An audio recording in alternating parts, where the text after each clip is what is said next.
예, 한국인터넷기업협회 사무국장 최성진입니다.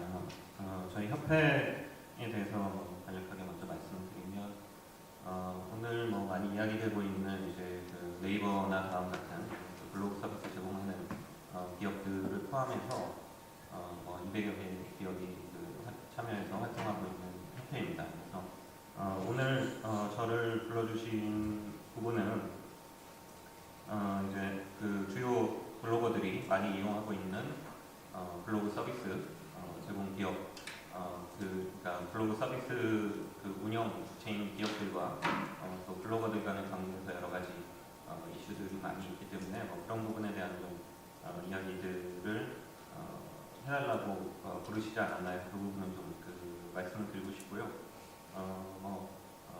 블로거분들이 오늘 많이 참석을 하신 것 같은데 또 그분들의 의견을 듣고 또 거기에 대해서 답변 드리는 것도 좋을 텐데 그런 부분들 아직 못 들었으니까 일단 이제 대략적인 부분은 제가 설명드리고 이따 또 기회가 있다면 좀 더 말씀드리도록 하겠습니다.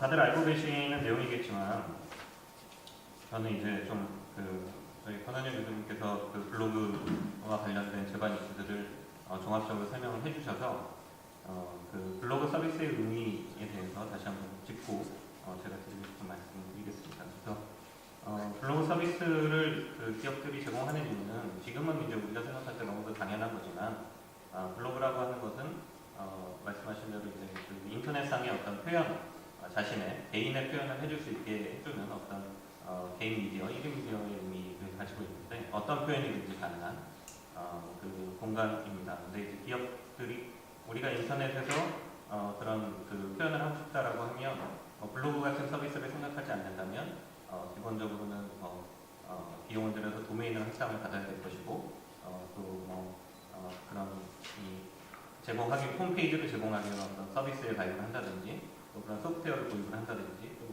웹페이지를 제작을 한다든지 이런 노력이 들어갈 겁니다. 그런 부분들을 이제 블로그 서비스라는 형태로 이용자들이 이제 유용하게 자유롭게 이용할 수 있는 유용한 서비스를 무료로 제공을 하는 것이죠.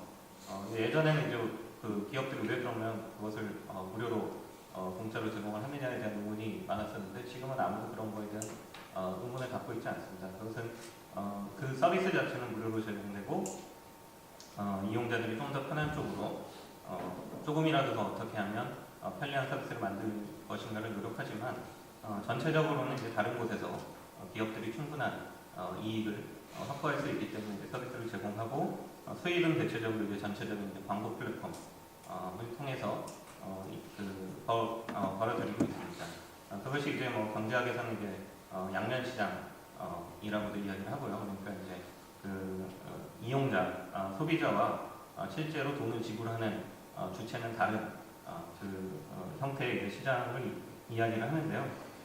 제가 이 부분을 말씀드리는 이유는 기본적으로는 이제 그 서비스 플랫폼을 제공하는 기업의 입장에서는 블로거 일반은 이 서비스 이용자의 지위를 갖고 있습니다. 이것은 이제 보통 서비스 이용자들은 1대4의 계약에 해당되는 약관, 그래서 약관 규제법에 의해서 이제 공정하게 약관을 설정해서 서비스 이용자들에게 그 서비스를 제공을 해야 되고 또 이용자를 그 전체 이용자를 대상으로 하기 때문에 이용자들이 만족할 수 있는 서비스를 좀 더 제공하기 위한 어떤 마케팅의 대상으로 볼 수 있습니다.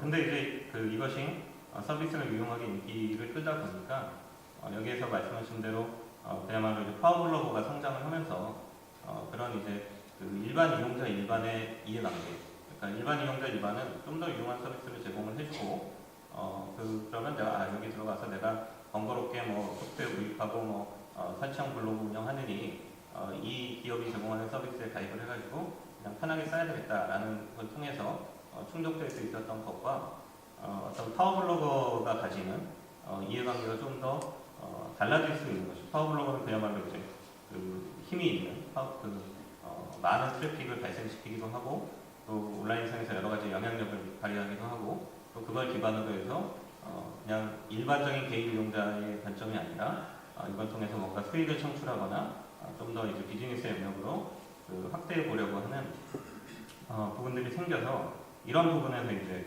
차이가 좀 발생을 하고 있는 것이 아닌가라는 생각이 듭니다.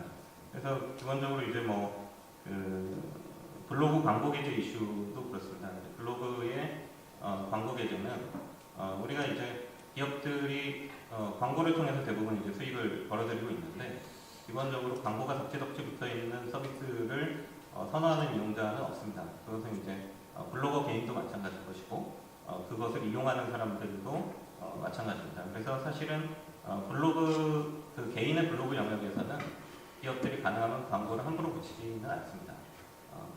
뭐 다른 이제 메인 페이지라든지 뭐 이런 이제 광고 플랫폼을 통해서 주로 벌어들이고 이용자 만족도를 저하시킬 수 있기 때문에 그런데 그래서 이제 블로그에 그 게재되는 광고는 대부분 기업들이 해당 블로거의 동의를 받거나 또는 해당 블로거에게 어떤 유용함을 줄 수 있는 것들을 붙이거나 라는 관점이라는 거죠. 그래서 그 블로거들이 광고를 좀 더 그 광고를 통해서 뭔가 베네핏을 받아갈 수 있는 부분들을 이제 고민을 하기 때문에 이 부분은 이제 각사의 서비스 정책, 그러니까 블로거가 받아가는 베네핏과 그 다음에 이용자들이 느끼는 광고에 대한 피로감 이런 것들을 종합적으로 좀 검토를 해서 각사의 정책 영역에 머물러 있는 것이라고 보여지고요. 그리고 또 한 가지 이제 블로그 저작권 보호 이슈가 이제 많이 있는데요. 기본적으로 이제 기업들이 저작권 보호 부분에는 노력을 많이 기울이고 있습니다. 뭐 법적으로 보호되는 것은 당연하고 서비스적으로도 이제 뭐 CCL을 적용해서 블로거 스스로 자신의 저작 권리를 명확히 표현할 수 있게 해준다든지 복사 방지, 소위 이제 우클릭 방지 기능 같은 것을 설정할 수 있게 해준다든지 신고 기능 이런 부분들이 있고 주로 이제 문제가 되는 게 이제 원본 보호, 검색 공정성. 그러니까 분명히 이거 내 거를 긁어가서 카피한 애들이 올려놓은 게 어떻게 검색에 먼저 걸리냐, 원본보다 먼저 올라오냐. 이것은 이제 기업들도 상당히 많이 노력을 하는 부분입니다. 기술적인 이슈인 거죠. 원본을 어떻게 더 우대하고 보호할 것인가에 대해서는 어떤 검색 알고리즘을 통해서 개선을 하기 위해서 많은 노력을 하고 있고 실제로 뭐 네이버나 다음 같은 경우에도 이 원본 보호에 대해서 별도의 프로젝트명을 붙여서 많은 이제 노력을 기울여서 이런 부분들을 이제 노력을 하고 있습니다. 근데 이제 기술이라는 것이 뭐 다들 아시다시피 100% 완벽한 것은 아니기 때문에 얼마나 더 정교하게 그런 것들을 만들어갈 수 있느냐는 부분이어서 이 부분은 이제 기업들이 좀 더 노력을 해야 될 부분이 아닌가라는 생각이 들고요. 그리고 한 가지 이제 중요하게 말씀드리고 싶은 부분은 이제 파워블로거가 기업의 입장에서도 매우 중요합니다. 왜냐하면 말 그대로 이제 이용자들을 많이 끌어들일 수 있는, 이용자들이 많이 방문할 수 있는 매개 역할을 하기 때문에 파워블로거들이 매우 중요한데요. 어떤 이제 기업과 블로거들 사이 간의 공정성의 문제를 논할 때 이것이 소위 이제 오픈마켓에서 예를 들면 입점업체 오픈마켓에서 자유롭게 물건을 판매하면 그거에 대해 판매하고 뭐 그런 관계 또는 뉴스 서비스나 뭐 이런 이제 컨텐츠 서비스에서의 CP와의 관계와는 좀 다르다. 기본적으로 서비스의 연원상으로도 그렇고 계약 관계 본질상으로도 상당 부분 다른 관계에 있다는 부분을 말씀드리고 싶습니다. 오픈마켓 같은 경우에는 기본적으로 상품을 판매를 해서 그 수익을 공유를 합니다. 기본적으로는 수수료를 내긴 하지만 그렇다면 거기에서 오픈마켓에서 어떤 상품을 판매할 것인가와 그것이 예를 들어 불법 상품, 뭐 짝퉁이라든지 이런 것들이 판매되지 않게 하기 위해서 오픈마켓도 스스로 많은 노력을 기울여야 됩니다. 법적으로도 전자상거래 소비자보호법이라든지 그런 이제 통신판매 중개업자의 책임을 상당 부분 지우는 그런 관계에 있기 때문에 오픈마켓 입장에서는 판매자들이 불법을 저지르지 않도록 좀 더 타이트하게 통제를 해야 됩니다. 당연하죠. 자신도 간접적인 책임을 져야 되기 때문에 블로거가 아니라 판매자들이 불법 상품을 판매하지 않는지, 불법을 저지르지 않는지, 소비자 보호를 제대로 하고 있는지에 대해서 개입하고 간섭하고 정책으로 그것들을 해야 되고요. 마찬가지로 이제 CP 같은 경우는 컨텐츠를 비용을 들여서 사오죠. 비용을 들여서 사와가지고 컨텐츠를 제공하는데 거기에 있어서는 역시 컨텐츠를 돈을 주고 사왔더라도 컨텐츠를 직접적으로 제공한 예를 들면 포털 같은 기업들도 책임을 져야 하기 때문에 계약 관계가 상당히 타이트하게 되어 있습니다. 이제 법률적인 책임을 져야 되니까 이제 컨텐츠 제공자의 책임 관계에 대해서 사적인 계약 관계에서 컨텐츠 제공자의 책임이라는 부분에 대해서 법이 허용하는 법에 대해서 상당히 이제 강력하게 민영사당의 책임을 컨텐츠 제공자가 질 수 있도록 한다든지 이런 상태인데 블로그 서비스 같은 경우에는 기본적으로는 자유로운 공간으로 가능하면 어떠한 표현도 할 수 있는 부분이기 때문에 이용자들이 가능하면 여기서는 매우 자유롭게 어떤 행위와 어떤 표현을 하는 것에 대해서 가능한 개입을 안 하는 부분입니다. 그러니까 이렇게 운영이 되면 일반적으로 아까 이찬동 팀장님 말씀하셨듯이 일반적인 OSP의 책임, 온라인 서비스 제공자의 책임이라고 하는 것은 선량한 관리자로서 어떤 불법 행위가 났다는 것을 알게 됐을 때, 저작권 침해물이 올라왔다는 것을 인지하게 됐을 때, 그것을 테이크 다운, 법에 정해진 절차에 따라서 테이크 다운, 임시조치 같은 것도 많이 보셨죠. 법률적 절차에 의해서 임시조치 신청이 명예훼손에 의한 임시조치 신청이 들어왔을 때 법에 의한 절차상으로 임시조치를 하면 거기에 대한 이제 책임이 감경되거나 이제 면제되는 그런 서비스 구조를 만들어 놓은 것이 이제 블로그 서비스라는 겁니다.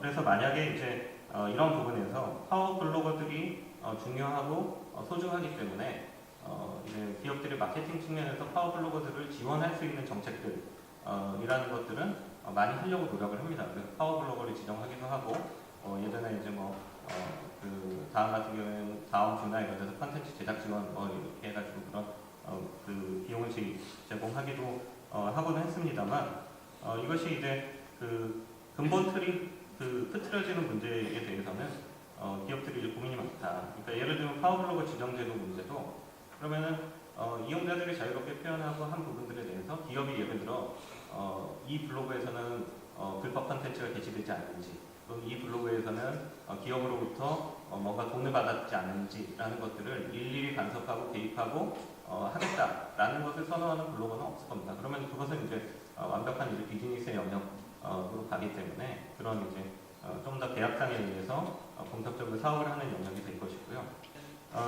예전에 이제 공정위에서 여기 계신 분들도 아시겠지만 파워 블로거들이 어떤 이제 기업으로부터 그러니까 광고를 하고 싶은 기업으로부터 부당하게 돈을 받고 광고성 블로그를 해줬다라는 부분에 대해서 공정위에서 조사를 한 적이 있었습니다. 근데 이제 다음이라든지 네이버 같은 기업은 지금 말씀드린 이런 원칙에 의해서 블로거들이 올리는 게시물이라든가 이런 부분들에 대해서 불법성이 명백하지 않은 한 회사가 개입을 하고 있지 않습니다.